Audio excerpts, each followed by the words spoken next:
canard n'est-il jamais mouillé?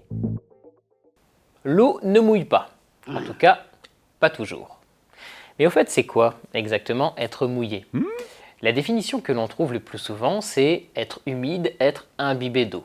Ça fonctionne bien pour les tissus. Un pull mouillé est effectivement imbibé d'eau, mais ça ne marche pas pour tout.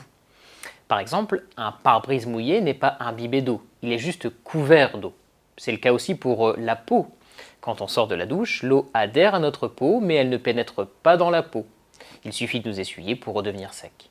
Par contre, la serviette reste mouillée, il ne suffit pas de l'essuyer pour qu'elle redevienne sèche. Il y a donc bien deux phénomènes distincts, que l'on peut appeler le mouillage et l'imprégnation.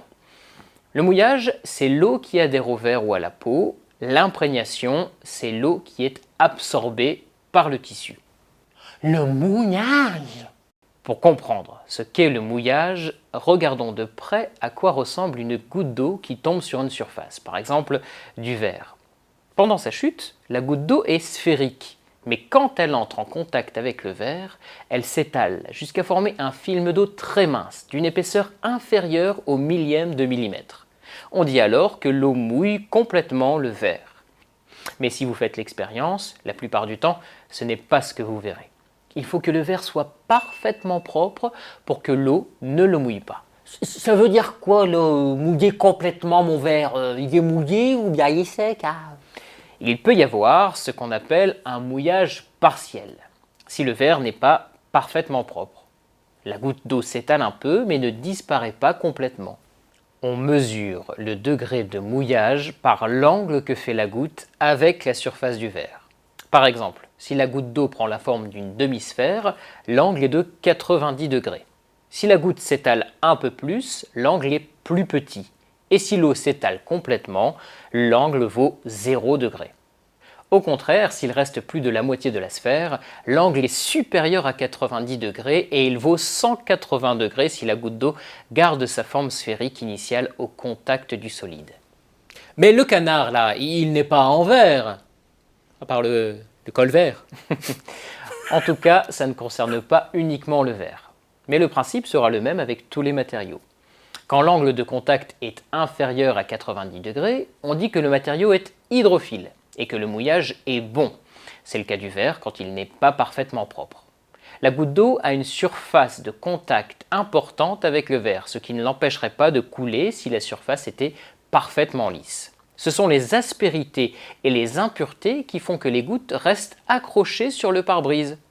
Si en plus le matériau est poreux, comme du textile, l'eau va entrer à l'intérieur et donc l'imprégner. Quand l'angle de contact est supérieur à 90 degrés, le mouillage est mauvais, l'adhésion est faible et le matériau est dit hydrophobe. Dans ce cas, l'imprégnation est impossible et le solide reste sec en profondeur. Il est imperméable. C'est le cas par exemple du polypropylène, de la cire ou du téflon.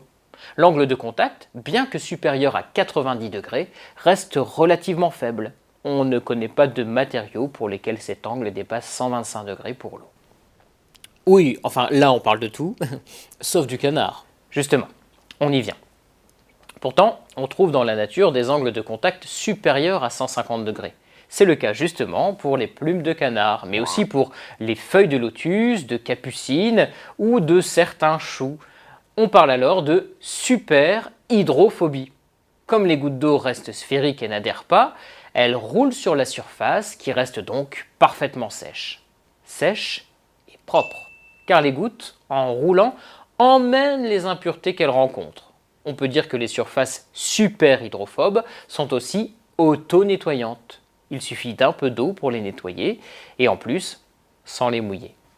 Mais comment ces surfaces peuvent-elles avoir des angles de contact aussi élevés alors que le matériau qui les compose est simplement hydrophobe avec des angles de contact de moins de 125 degrés? C'est en fait la structure du matériau qui augmente son hydrophobie. À l'échelle nanométrique, les plumes de canard sont rugueuses. La goutte d'eau repose partiellement sur le matériau et partiellement sur l'air qui s'est logé dans les rugosités. Plus il y a d'air et plus l'angle de contact est élevé et plus le matériau est hydrophobe et auto-nettoyant. C'est d'ailleurs en reprenant ces principes que l'industrie propose maintenant des vitres et des peintures auto-nettoyantes. Et ça m'embouche à quoi? Quoi?